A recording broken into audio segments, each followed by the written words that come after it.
Assalamualaikum warahmatullahi wabarakatuh. Perkenalkan, nama saya Muhammad Sofyan Adriansyah dengan NIM 2501011111018. Saya berasal dari kampus UIN Maulana Malik Ibrahim Malang. Untuk fakultas saya sendiri yaitu dari Fakultas FITK, Fakultas Ilmu Tarbiyah dan Keguruan. Kemudian jurusannya yaitu PAI, Pendidikan Agama Islam.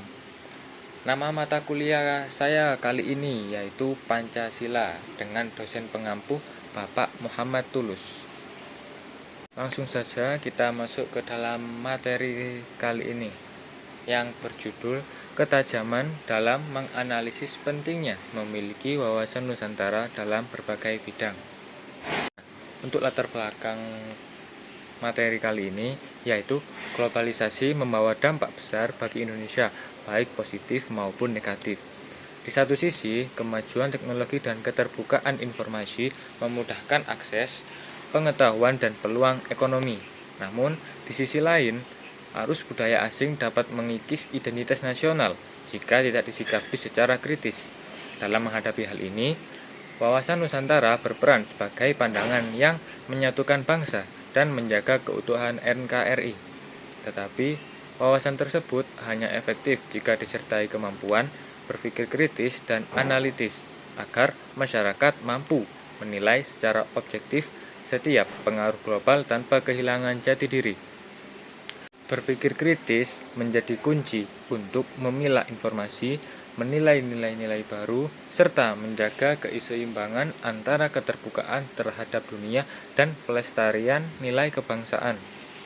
Dengan demikian, bangsa Indonesia dapat beradaptasi terhadap globalisasi tanpa kehilangan arah identitas nasionalnya.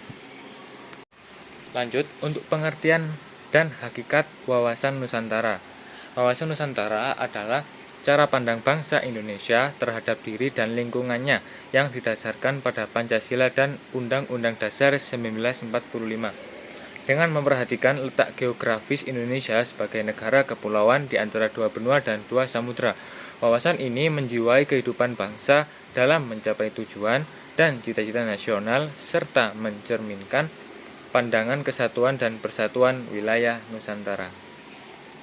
Nah, untuk pengertian dari ketajaman analisis dalam wawasan Nusantara yakni kemampuan berpikir kritis dan rasional dalam menilai persoalan masyarakat. Penting untuk kita menjaga persatuan, keutuhan bangsa, dan kesadaran kebangsaan di era global. Kedua, peran dalam wawasan Nusantara. Perannya yaitu membantu masyarakat tidak mudah terpecah isu yang memecah belah. Diperlukan oleh semua lapisan masyarakat, bukan hanya pemimpin atau akademisi. Mendorong pemikiran objektif dalam menghadapi dinamika sosial, politik, ekonomi, dan budaya.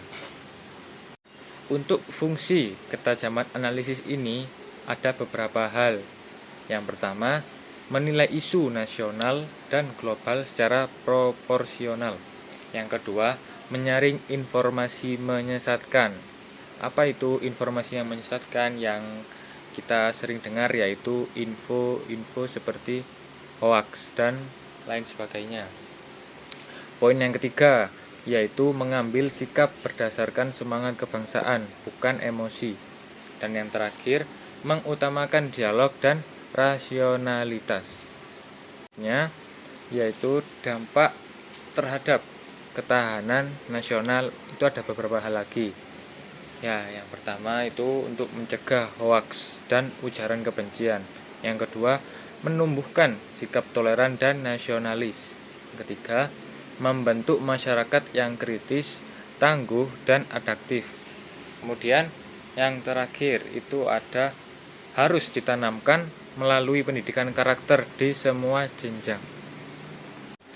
Untuk pembahasan selanjutnya yaitu penerapan wawasan Nusantara dalam berbagai bidang. Itu juga ada beberapa hal yang kita bahas kali ini. Yang pertama, itu politik. Nah, politik sendiri itu mengutamakan kepentingan nasional di atas kepentingan pribadi ataupun daerah.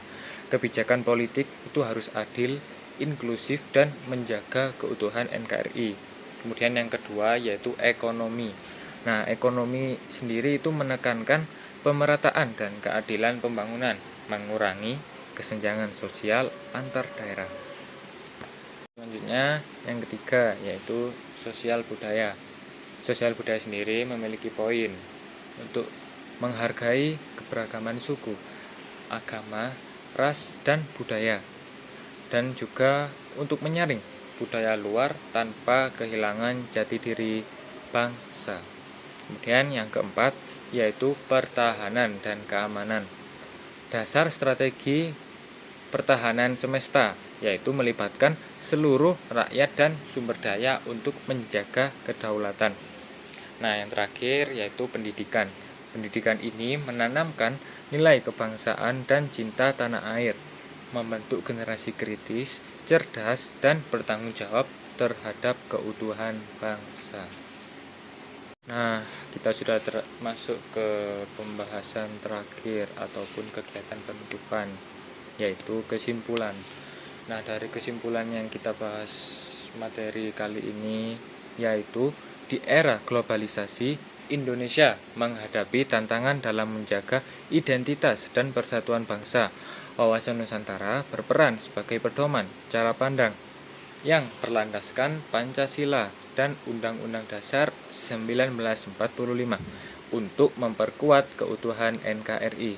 Namun, wawasan ini harus disertai kemampuan berpikir kritis agar masyarakat mampu menyaring pengaruh budaya asing dan menilai informasi secara objektif. Ya, jadi seperti yang saya katakan tadi, tidak mudah terkena informasi palsu yaitu hoax tadi ya. Nah, dengan menerapkan nilai-nilai wawasan Nusantara dalam berbagai bidang kehidupan, bangsa Indonesia dapat memperkuat karakter, menjaga kedaulatan, serta mempertahankan ketahanan nasional di tengah perubahan global. Sekian, terima kasih. Wassalamualaikum warahmatullahi wabarakatuh.